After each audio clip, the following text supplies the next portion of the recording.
Welcome to study with Shri. हम लोग test series चला रहे हैं। ये टेस्ट नंबर 62 है। महत्वपूर्ण क्वेश्चन का डिस्कशन करते हैं एक्सप्लेनेशन के साथ, जो सारे एग्जाम के लिए काफ़ी महत्वपूर्ण है। तो आइए शुरू करते हैं। फर्स्ट क्वेश्चन है, निम्नलिखित में से कौन संघ लोक सेवा आयोग के कार्य क्षेत्र का विस्तार कर सकता है? फर्स्ट ऑप्शन है राष्ट्रपति, सेकेंड ऑप्शन है राज्यपाल, थर्ड ऑप्शन है सांसद एंड फोर्थ ऑप्शन है उच्चतम न्यायालय। तो जो हमारा यूपीएससी है, यूनियन पब्लिक सर्विस कमीशन, इसके कार्य क्षेत्र का विस्तार कौन कर सकता है? तो ये हमारे सांसद कर सकते हैं। ये थर्ड ऑप्शन सही है। नेक्स्ट क्वेश्चन देखते हैं। भारत के महान्यायवादी की नियुक्ति पदच्युति एवं पारिश्रमिक का निर्धारण करता है। फर्स्ट ऑप्शन है सांसद, सेकेंड ऑप्शन है राष्ट्रपति, थर्ड ऑप्शन है प्रधानमंत्री एंड फोर्थ ऑप्शन है संविधान। तो जो हमारे the attorney general of India हैं, इनकी नियुक्ति पदच्युति एवं पारिश्रमिक का निर्धारण जो है करता है, ये हमारे राष्ट्रपति जी करते हैं। ये सेकेंड ऑप्शन सही है। देखिए, भारत का महान्यायवादी ना, the attorney general of India, इनके बारे में ना संविधान के भाग 5 के अनुच्छेद 76 के तहत जो है कि इनका जो है कि पद का सृजन किया जाता है। ठीक है। महान्यायवादी जो है कि भारत सरकार एक प्रथम विधिक अधिकारी होता है। ठीक है, मतलब ये कि ये जो है कि भारत सरकार का एक वकील होता है। ठीक है, और सरकार को जो है कि विधिक मामलों में ये सलाह भी देता है। अभी आजकल के डेट में भारत का महान्यायवादी कौन है? तो ये है के वेणुगोपाल। नेक्स्ट क्वेश्चन देखते हैं। अनुच्छेद 250 के तहत सांसद राष्ट्रीय आपात के दौरान राज्य सूची के मामलों की शक्तियाँ अधिग्रहित कर लेता है। आपातकाल के बाद यह व्यवस्था कितने समय तक प्रभावी रहेगी? फर्स्ट ऑप्शन है 1 साल तक, सेकेंड ऑप्शन है 6 माह तक, थर्ड ऑप्शन है 2 साल तक एंड फोर्थ ऑप्शन है 3 माह तक। तो देखिए, ये होता है ना इसमें कि राष्ट्रीय आपातकाल जब घोषित की स्थिति बनती है या राष्ट्रीय आपातकाल करने से पहले ऐसा होता है कि अनुच्छेद ये 250 कहता है कि संसद को राज्य सूची में जो भी विषय हैं, ठीक है, उन विषयों पर विधि बनाने का अधिकार हो जाता है। ठीक है, और ये जो है कि बनाया गया कानून कब तक रहता है कि जब आपका आपातकाल ख़त्म हो जाता है, तो उसके और 6 माह तक रहता है। ठीक है, तो ये सेकेंड ऑप्शन सही हो जाएगा। नेक्स्ट क्वेश्चन देखते हैं।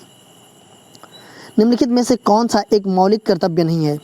फर्स्ट ऑप्शन है राष्ट्रगान का सम्मान करना, सेकेंड ऑप्शन है राष्ट्रीय संपत्ति का बचाव करना, थर्ड ऑप्शन है राष्ट्रीय महत्व के स्थानों और स्मारकों की रक्षा करना, फोर्थ ऑप्शन है प्राकृतिक वातावरण का संरक्षण और सुधार करना। तो आपका ये मौलिक कर्तव्य नहीं है, कौन सा? तो ये है आपका मौलिक कर्तव्य नहीं है, ये थर्ड ऑप्शन, राष्ट्रीय महत्व के स्थानों पर स्मारकों की रक्षा करना। देखिए, मौलिक कर्तव्य कहाँ से लिया गया है? तो ये सोवियत संघ से लिया गया है। सोवियत संघ मतलब आज के डेट में रूस। मौलिक कर्तव्य कितने हैं अभी? तो 11 हैं। ठीक है, और मौलिक कर्तव्य कब ऐड किया गया था? ये जो है कि 42वां संविधान संशोधन में 1976 में ये जो है कि ऐड किया गया था। उस टाइम जो है कि 10 मौलिक कर्तव्य जो है कि जोड़े गए, किसमें? 51 के कॉम में। ठीक है, लेकिन 11वां जो मौलिक कर्तव्य है हमारा, वो 2002 में जब 86वां संविधान संशोधन हुआ था, तो उसमें ये 11वां मूल कर्तव्य जोड़ा गया था। ठीक है, क्या था वो? कि 6 से 14 वर्ष की आयु के बच्चों के माता पिता का कर्तव्य है कि उन्हें शिक्षा के अवसर प्रदान करें। और एक तरह से एक और भी है कि जो मौलिक कर्तव्य है, ये स्वर्ण सिंह समिति के रिकमेंडेशन पे इसको ऐड किया गया था। नेक्स्ट क्वेश्चन देखते हैं। राज्य के नीति निर्देशक सिद्धांतों में से किस अनुच्छेद का संबंध अंतर्राष्ट्रीय शांति और सुरक्षा के संवर्धन से है? फर्स्ट ऑप्शन है अनुच्छेद 48, सेकेंड ऑप्शन है अनुच्छेद 51, थर्ड ऑप्शन है अनुच्छेद 56 एंड फोर्थ ऑप्शन है अनुच्छेद 54।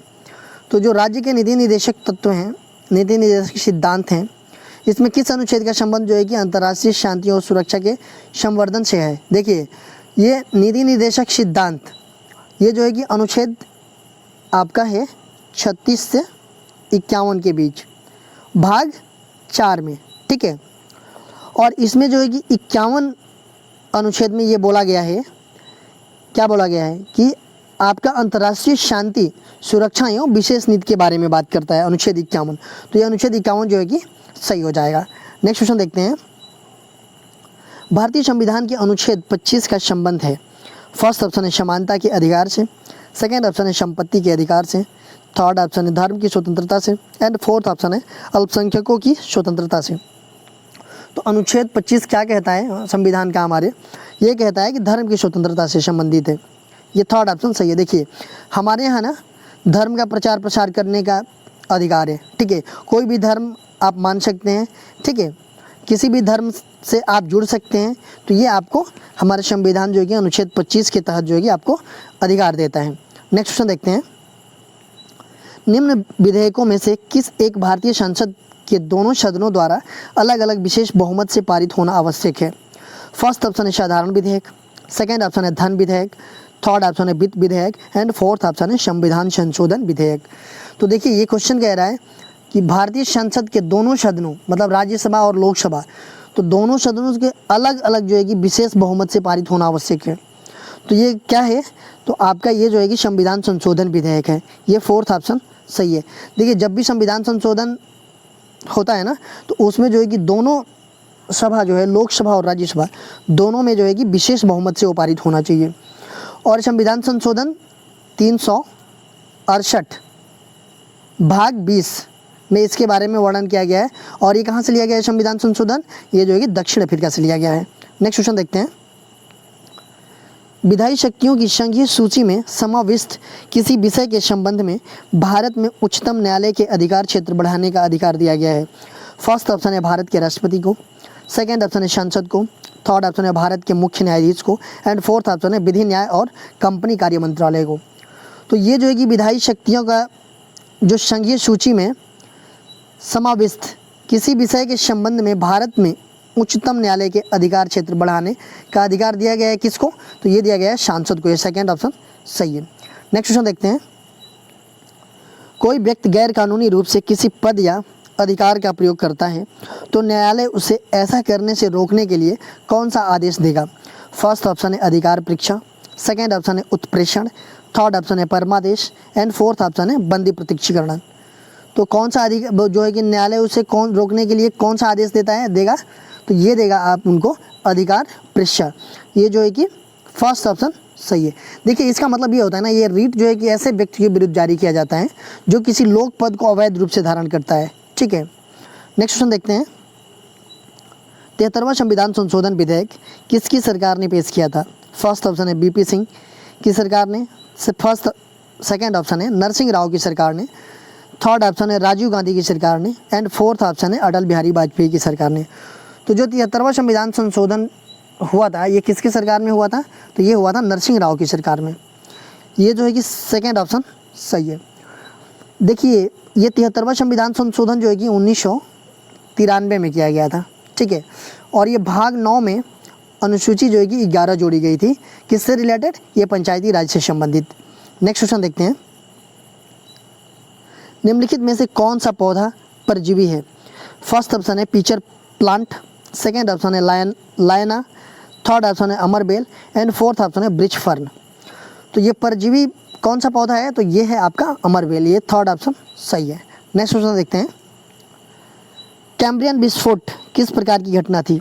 फर्स्ट ऑप्शन है अत्यधिक ज्वालामुखी क्रिया, सेकेंड ऑप्शन है जैव विविधता से सर्वप्रथम वृद्धि की घटना, थर्ड ऑप्शन है जैव विविधता में ह्रास की घटना एंड फोर्थ ऑप्शन है आदि मानव का विकास। तो कैम्ब्रियन विस्फोट ये जो है ना, देखिए ये जैव विविधता के सर्वप्रथम वृद्धि की घटना, ये सेकेंड ऑप्शन सही है। देखिए जैव विविधता मतलब ये जो भी जानवर, जीव जंतु, वनस्पति का ये जो सूक्ष्म जीव है ना, इनका अचानक वृद्धि हुआ, इसको ही हम बोलते हैं कैम्ब्रियन विस्फोट। ठीक है, नेक्स्ट क्वेश्चन देखते हैं, भारत में पाए जाने वाली जंगली गधे की आश्रय स्थली किस प्रकार की है? फर्स्ट ऑप्शन है शीतोष्ण घास भूमि, सेकेंड ऑप्शन है लवणीय घास भूमि, थर्ड ऑप्शन है अर्ध मरुस्थलीय वन एंड फोर्थ ऑप्शन है लवणीय दलदली क्षेत्र।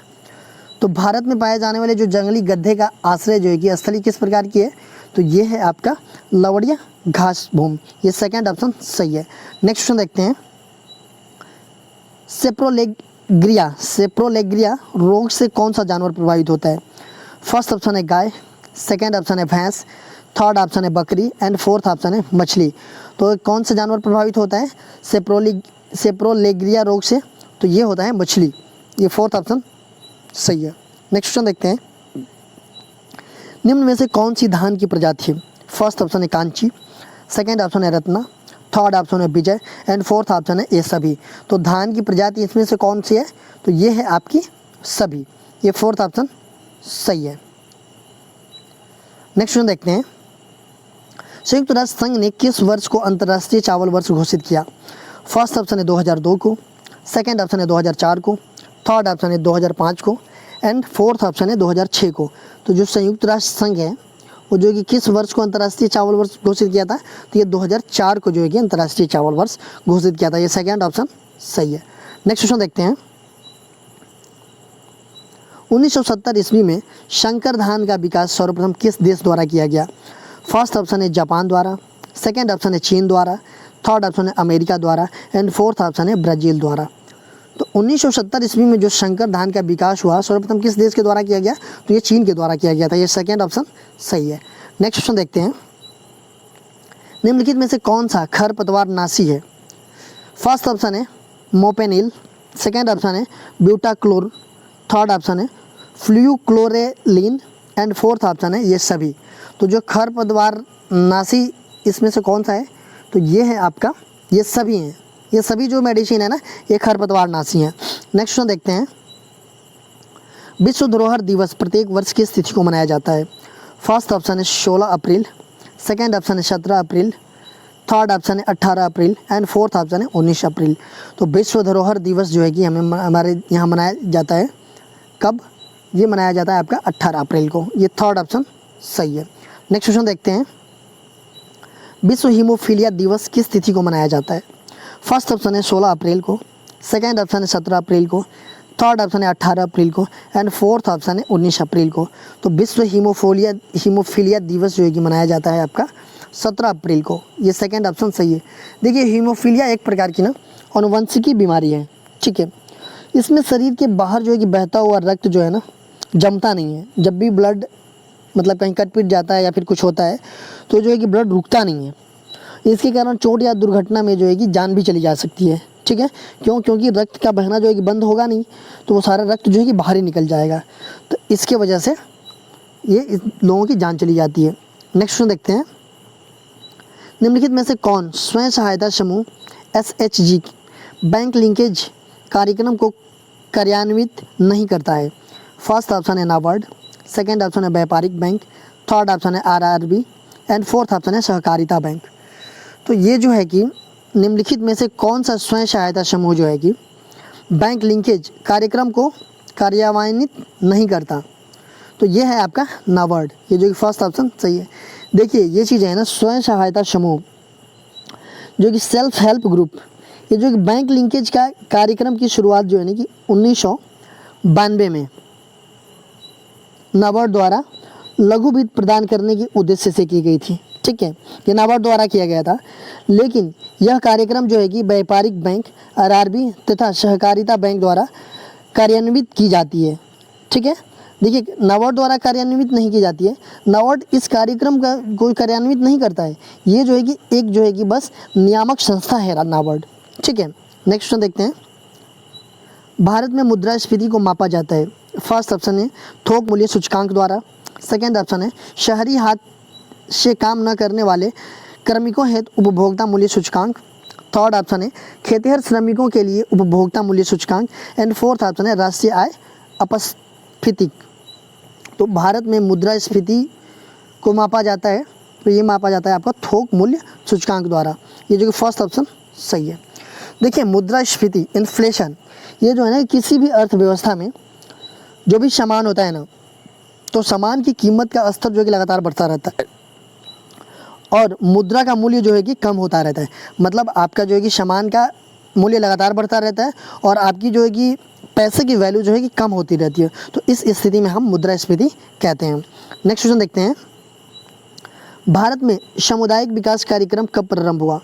फर्स्ट ऑप्शन है 2 अक्टूबर 1950 को, सेकंड ऑप्शन है 2 अक्टूबर 1951 को, थर्ड ऑप्शन है 2 अक्टूबर 1952 को एंड फोर्थ ऑप्शन है 2 अक्टूबर 1953 को। तो ये सामुदायिक विकास कार्यक्रम जो है कि कब प्रारंभ हुआ? तो ये हुआ आपका 2 अक्टूबर 1952 को। ये जो है कि थर्ड ऑप्शन सही है। नेक्स्ट क्वेश्चन देखते हैं। निर्यात आयात एग्जिम बैंक का गठन भारत में किस वर्ष हुआ? फर्स्ट ऑप्शन है 1980 में, सेकंड ऑप्शन है 1982 में, थर्ड ऑप्शन है 1981 में एंड फोर्थ ऑप्शन है 1989 में। तो जो निर्यात आयात बैंक का गठन जो है कि भारत में किस वर्ष हुआ? तो ये हुआ आपका 1982 में। ये जो कि सेकंड ऑप्शन सही है।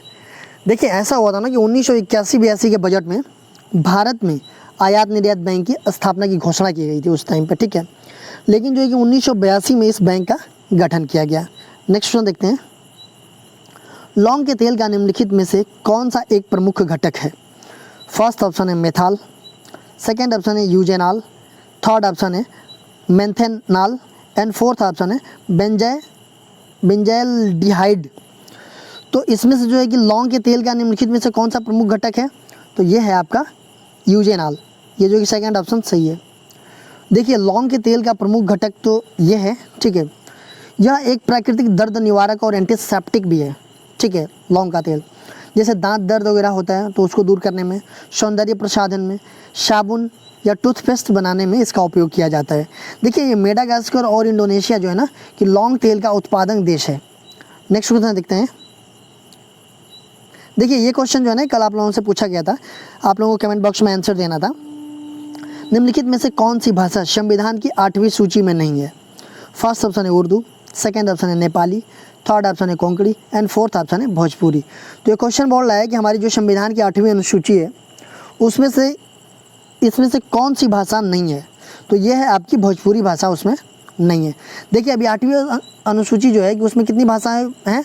22 भाषा, जिसमें जो है कि आपकी भोजपुरी नहीं है।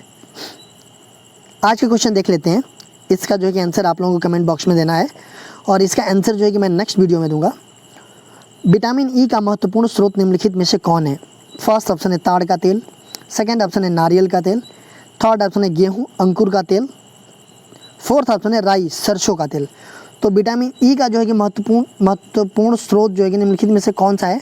तो इसका आप लोग आंसर दीजिएगा कमेंट बॉक्स में। दोस्तों वीडियो अच्छी लगी तो लाइक कीजिए, सब्सक्राइब कीजिए, शेयर कीजिए। वीडियो देखने के लिए धन्यवाद।